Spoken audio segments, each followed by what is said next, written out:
Hello friends, आप सभी को स्वागत है जीडीए स्टडी में। दोस्तों आप लोग कैसे हो? आई होप कि आप लोग बहुत अच्छे होंगे और अच्छे से स्टडी करें। दोस्तों आज की इस वीडियो में देख सकते हैं क्लास 12 के जो हिंदी है, जो भी पदखंड का, जो भी देख सकते हैं यहाँ पे पदखंड का जो भी राइटर है, उनका जन्म कब हुआ या मृत्यु कब हुआ और वो किस काल के कवि थे और उनका जो कवि थे वो क्या लिखे थे, वो सारे चीज़ को लेकर एक ही वीडियो में हम आए हैं। तो ये वीडियो जो है आपके लिए बहुत ही खास होने वाला है, तो जरूर आप ये वीडियो को शुरू से अंत तक जरूर देखिएगा। अगर फ्रेंड्स चैनल पर नए होंगे तो चैनल को सब्सक्राइब भी जरूर कीजिएगा और वीडियो को ज़्यादा से शेयर भी कीजिएगा। तो चलिए फ्रेंड्स वीडियो को शुरू करते हैं। तो चलिए फ्रेंड्स देख सकते हैं यहाँ पे क्या है, आपको दिख रहा ही होगा।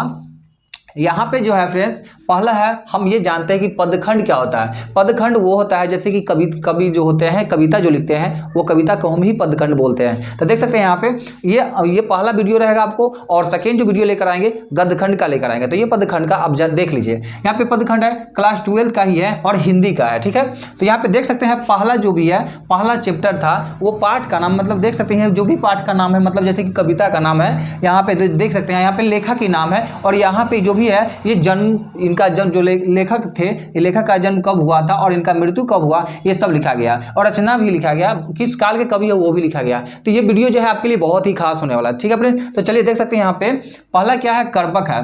करबक है फ्रेंड्स, ये पाठ है करबक, और इनका लेखक जो थे मालिक मोहम्मद जैसी जी थे, ठीक है। और इनका जन्म कब हुआ था, तो 1477 ईस्वी में, 1477 मतलब 1477, और इनका मृत्यु कब हुआ तो ये पता नहीं है, ठीक है।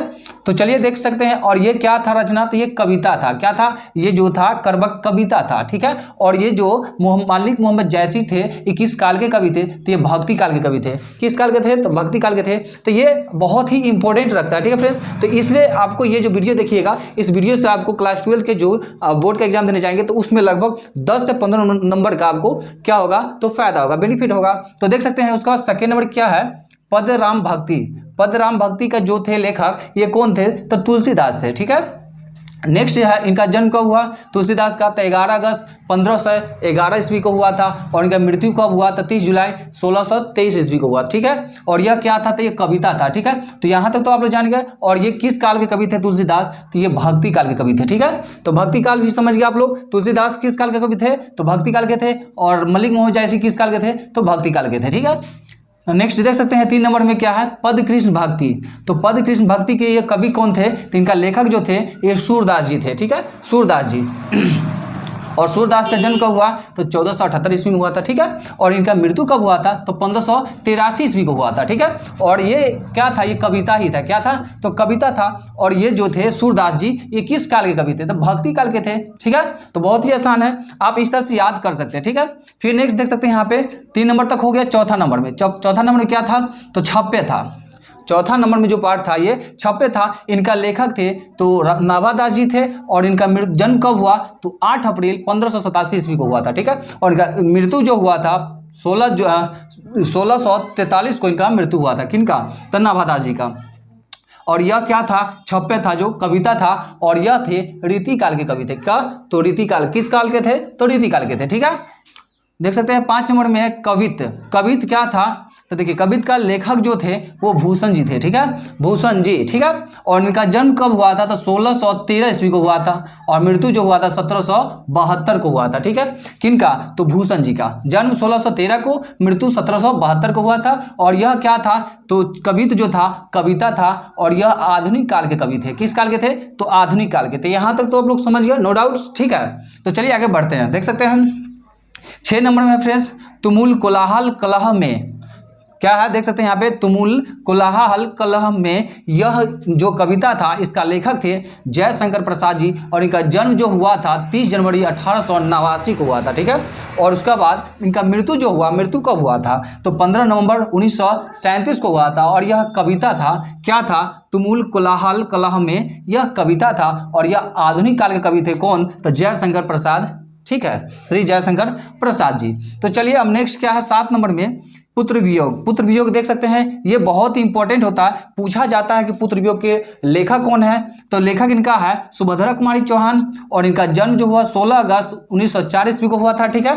और इनका मृत्यु देख सकते हैं कब हुआ, तो 15 फरवरी 1948 को हुआ था, ठीक है। और यह कविता था। क्या था, पुत्र वियोग जो था एक कविता था। और उसके बाद देख सकते हैं पुत्र वियोग क्या था, तो कविता। और ये जो क्या बोलते हैं, पुत्र वियोग। और इनका कवि मतलब जो लेखक थे सुभद्रा कुमार चौहान थे, ये किस काल के कवि थे, तो आधुनिक काल के थे। क्या, तो आधुनिक काल के। किस काल के, तो आधुनिक काल के। फिर देख सकते हैं उषा का जो मतलब जो राइटर थे शमशेर बहादुर सिंह थे, शमशेर बहादुर सिंह, जो कि इनका जन्म हुआ था 13 जनवरी 1911 को हुआ था, ठीक है। और इनका मृत्यु जो हुआ था 12 मई 1993 को हुआ था। और यह क्या था, तो कविता था, ठीक है। ये आधुनिक काल के कवि थे। कौन, तो शमशेर बहादुर सिंह, ठीक है, शमशेर बहादुर सिंह, ये आधुनिक काल के कवि थे। तो चलिए फ्रेंड्स, आपने 8 नंबर तक तो समझ ही लिया। अब 9 नंबर में देख सकते हैं, 9 नंबर क्या है, जन जन चेहरा एक है। यह देख सकते हैं इनका लेखक थे मुक्तिबोध। किसका, जन जन चेहरा एक है, तो इसका जो लेखक थे मुक्तिबोध। और इनका जन्म जो हुआ था मुक्तिबोध जी का 13 नवंबर 1917 को। और इनका जो मृत्यु हुआ था 11 सितंबर 1964 को, ठीक है फ्रेंड्स। उसके बाद यह कविता था, ठीक है। और ये किस काल के कवि थे, तो आधुनिक काल के कवि थे, ठीक है। तो चलिए फ्रेंड्स, आपने यहाँ तक तो समझ ही लिया। फिर देख सकते हैं 10 नंबर में, 10 नंबर में क्या है, तो अधिनायक। अधिनायक किस मतलब अधिनायक का लेखक कौन थे, तो रघुवीर शाह है। मतलब अधिनायक का लेखक कौन थे, तो रघुवीर शाह है। उसका तो देख सकते हैं अधिनायक का जो लेखक थे वो रघुवीर शाह थे। और इनका जन्म 9 दिसंबर 1929 ईस्वी को हुआ था। और उसके बाद में देख सकते हैं मृत्यु जो हुआ 30 दिसंबर 1990 को हुआ। यह कविता था। और ये जो देख सकते हैं रघुवीर शाह किस काल के कवि थे, तो आधुनिक काल के कवि थे, ठीक है फ्रेंड्स। यहाँ तक तो समझ गया, नो डाउट। चलिए 11 नंबर देख सकते हैं फ्रेंड्स, क्या है, प्यारे नन्हे बेटे को। ये जो है ये जो प्यारे नन्हे बेटे को लेखक कौन थे इनका, तो प्यारे नन्हे बेटे के लेखक थे विनोद कुमार शुक्ल थे। इनका जन्म जो हुआ था 1 जनवरी 1937 को हुआ था। मृत्यु का पता नहीं, इसलिए स्पेस करके छोड़ दिया गया, ठीक है। तो देख सकते हैं ये कविता था। और ये किस काल के कवि थे, विनोद कुमार शुक्ल थे। ये आधुनिक काल के ही कवि थे, ठीक है फ्रेंड्स। तो देख सकते हैं अब नेक्स्ट क्या है, 12 नंबर। 12 नंबर में हार जीत का जो लेखक थे अशोक वाजपेयी थे। और इनका जन्म जो हुआ था 26 जुलाई 1949 को हुआ था। और मृत्यु कब हुआ था, तो 16 अगस्त 2015 को हुआ था। मृत्यु कब हुआ, तो 16 अगस्त 2015 को। और यह क्या था, यह कहानी था। क्या था, तो कहानी था, ठीक है फ्रेंड्स। तो देख सकते हैं ये आधुनिक काल के कवि थे। कौन, तो नंबर में क्या है, 13 नंबर में है गांव का घर। ये जो मतलब इनका लेखक थे ज्ञानेंद्र पति जी। और इनका जन्म जो हुआ 1 जनवरी 1950 को हुआ था। और इनका मृत्यु का जो पता नहीं है, ये स्पेस छोड़ा गया है। और यह क्या था, रचना था कविता। और ये किस काल के कवि थे, ज्ञानेंद्र पति जी। तो ये आधुनिक काल के कवि थे। तो फ्रेंड्स आई होप कि ये वीडियो देखने के बाद आपको एग्जाम में बहुत ही मतलब सपोर्ट मिलने वाला है। और ये वीडियो देखने के बाद जरूर है कि आप लगभग 10 से 15 नंबर के क्वेश्चन ऐसे ही सॉल्व कर लेंगे हिंदी में। तो चलिए फ्रेंड्स, वीडियो अगर अच्छी लगी तो वीडियो को लाइक शेयर कमेंट जरूर कीजिएगा। फिर मिलेंगे नेक्स्ट वीडियो, तब तक के लिए जय हिंद।